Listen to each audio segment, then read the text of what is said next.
Cet épisode est commandité par le DESS en planification territoriale et développement local, un programme court de 2e cycle offert au département des géographies de l'UQAM. Devenez un ou une professionnelle du diagnostic et de l'intervention en développement et en aménagement des territoires. Participez à la mise en œuvre d'initiatives locales innovantes. Les Compagnons maraîchers, c'est un projet d'expression agricole né d'un intérêt pour l'agriculture écologique de proximité et d'un besoin d'expérience sur le terrain. Être un compagnon maraîcher, c'est faire partie d'une équipe de volontaires citadins et contribuer activement aux efforts agricoles des terres environnantes. Septembre, c'est l'abondance et les efforts sont maintenant concentrés vers les récoltes. C'est le dernier droit avant la fermeture des jardins. Aujourd'hui, direction Brébeuf dans la région des Laurentides. Nous allons à la rencontre de Mathieu et Catherine de la récolte de la Rouge. Malgré la présence d'un soleil automnal bien chaud en journée, les températures s'approchent dangereusement du 0 degré la nuit dans certaines régions du Québec. À travers cet épisode, vous pourrez entrevoir le travail quotidien des agriculteurs et agricultrices écologiques de petite échelle et apprécier, autant que nous, la richesse et la beauté de ce type d'agriculture.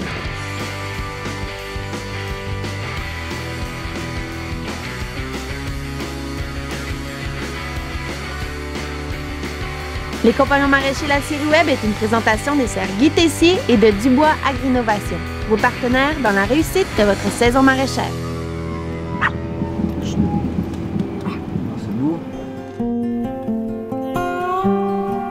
Salut, Mathieu Roy, propriétaire de la ferme La Récolte de la Rouge avec Catherine Balthazar, ma conjointe.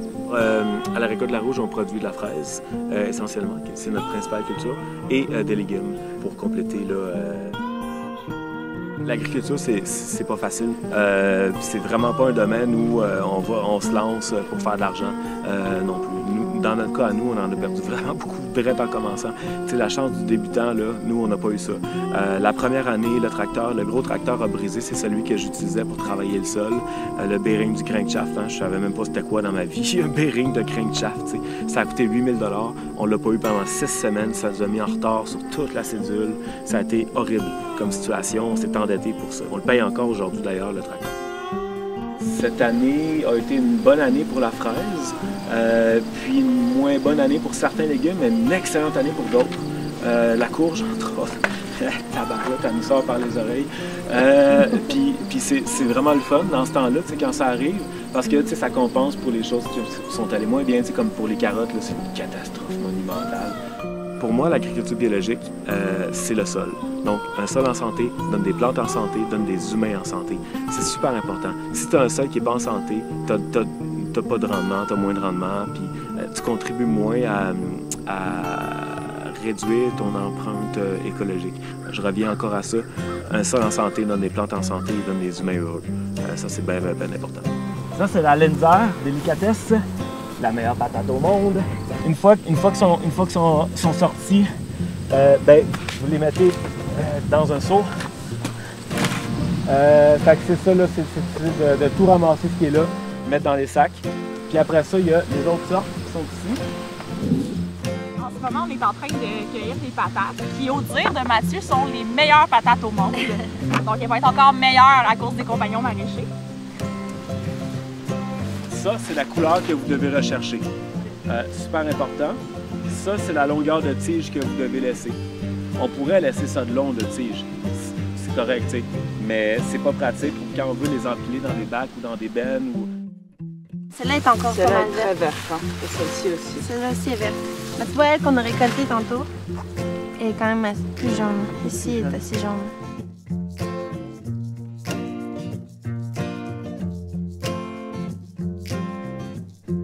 Cueillir d'autres trucs, t'as pas cette excitation-là de genre, yes, j'ai trouvé une patate. Non, c'est ça, c'est une carotte, tu sais, qui est là, t'as tiré, une carotte. Là, les patates, c'est comme, wouhou, il y en a plein. Les patates, là, c'est le gros genre chasse au coco de pâte. Le plus motivant là, dans tout ça, c'est quand tu récoltes, puis tu fais juste comme tirer du sol une carotte, puis ta crotte, là, puis elle est bonne. Puis là, t'es content, parce que c'est toi qui l'as semé, cette carotte-là, puis c'est la tienne, puis tu te dis, my God, que c'est bon des légumes quand tu sors ça direct du sol, t'sais. Ben ça, je suis vraiment fier de ça. Puis c'est vraiment valorisant, en fait. C'est sûr qu'il y a plein de choses qui vont pas bien, d'autres choses qui vont très bien aussi. T'sais. Quand ça va très bien, c'est tellement le fun, puis ça permet vraiment de relativiser les choses qui vont moins bien.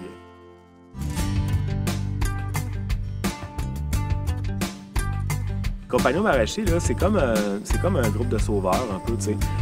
Ils viennent, ils t'aident, ça te fait économiser un temps d'heure incommensurable, énormément d'énergie, puis c'est tellement bon pour le moral. Juste le fait qu'il y a des gens qui viennent chez toi pour t'aider, tu sais, c'est rassurant, puis c'est valorisant aussi, c'est bien le fun. Toute cette aide-là qui est apportée, là, vous n'avez aucune idée de tout l'aide que ça nous a apporté, tout le temps qu'on va sauver. Les courges, imaginez, on est deux, là. Imaginez tout le temps que ça nous aurait pris pour les récolter. C'est plusieurs jours à récolter les courges. On ne fait rien d'autre pendant ce temps-là. Fait que là, tout le reste du temps, bien, on prend du retard parce que là, il y a les tomates à récolter, il y a les courges, il y a les concombres, il y a les ci, il y a les ça, etc. Donc c'est vraiment très apprécié que les compagnons maraîchers là, viennent nous aider comme ça. Une bonne saison pour la courge, il a fait chaud en masse, il a plu en masse à certains moments importants, puis surtout on a irrigué beaucoup, fait que ça l'a vraiment aidé. Puis dans le fond on n'a plus de place pour la stocker, fait qu'on fait des bennes temporaires en attendant de trouver d'autres endroits. Un gel ayant été annoncé pour la nuit, on installe une bâche flottante sur les plantations. Ces quelques degrés de pluie apportés par le textile suffiront pour sauver des cultures vulnérables. Satisfait des efforts déployés pendant la journée, c'est le moment de se rassembler pour partager un bon repas offert par nos hôtes. Alors que le soleil quitte l'horizon pour laisser place à la fraîcheur nocturne, c'est autour du feu que l'on prolonge la soirée.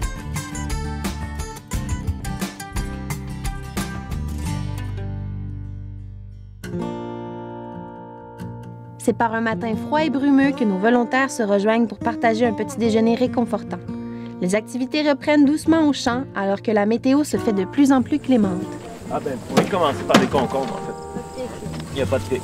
Ça c'est une semence qui vaut une fortune, fait que j'en ai juste mis 10, parce que 10 ou 15, parce que je voulais le tester, mais je l'aime pas. C'est le meilleur de tous les concombres. Il est délicieux, mais regarde la pleure, elle fait comme des affaires bizarres, tu sais. Fait qu'on a de la misère à les vendre, même à cause de ça. C'est quoi ton nom? Je sais plus. Le meilleur. Le meilleur.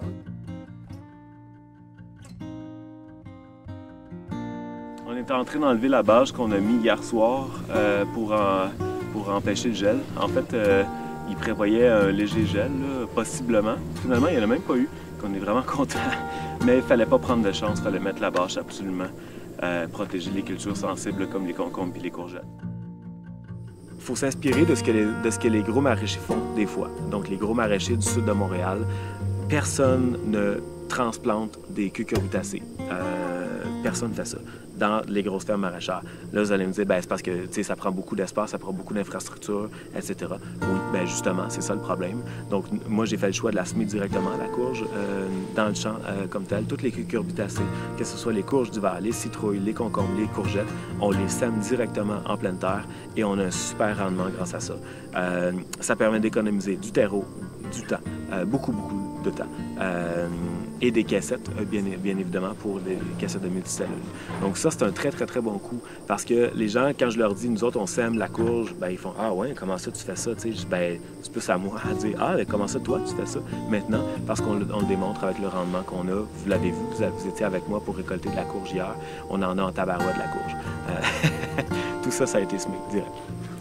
En ce moment, je suis en train de récolter les pâtissons. Un beau petit légume, magnifique petit légume qu'on vend au restaurant. Puis on vend beaucoup ça au marché public. Les gens ils aiment beaucoup ça. C'est une courgette en fait, mais c'est délicieux. Ça, le coupé en deux, le grillé sur le barbecue, là, sel, poivre, huile d'olive, aïe, du beurre, ben du beurre. Ah ouais, c'est bon, c'est vraiment bon.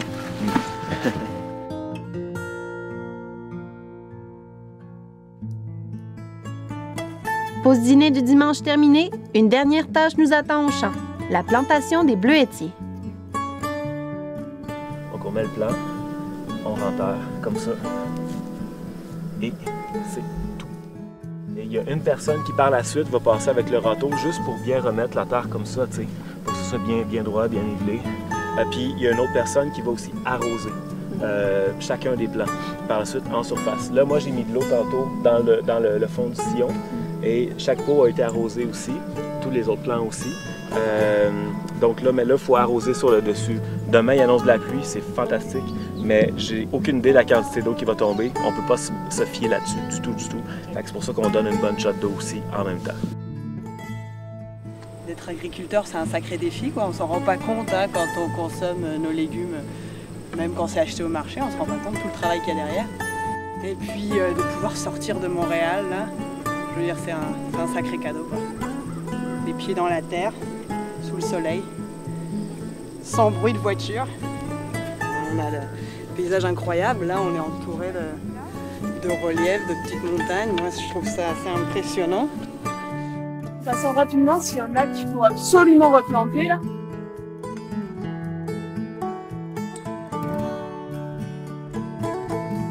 Aucune pitié. Moi, je suis pas fils d'agriculteur. Mes parents, c'était des gentleman farmers, si on peut dire. Là. On avait plein d'animaux à la maison, mais c'était vraiment juste pour notre consommation à nous. J'ai voyagé, puis je me suis dit, c'est ça que je veux faire. Je veux avoir une ferme. J'avais 20 ans. Fait que je suis retourné au cégep pour faire un autre deck. Puis finalement, j'en ai fait 2 tellement j'aimais ça en agriculture. Encore une fois, nous repartons tous satisfaits et ravis de ces nouvelles rencontres. Le métier d'agriculteur est périlleux. Chaque année, nombreux sont ceux et celles qui se lancent dans cette aventure, certains connaissant déjà les rouages du métier alors que d'autres n'y ont jamais goûté. La résilience, cette aptitude à affronter un stress intense et à s'y adapter, Mathieu et Catherine la détiennent sans aucun doute. Choisir d'être paysan, c'est œuvrer avec la nature et veiller à l'alimentation saine de la population, et ce, peu importe les embûches. Accompagner nos maraîchers dans cette tâche nécessaire est pour nous la moindre des choses à faire. On se dit à la prochaine pour un autre épisode des Compagnons maraîchers, la série web.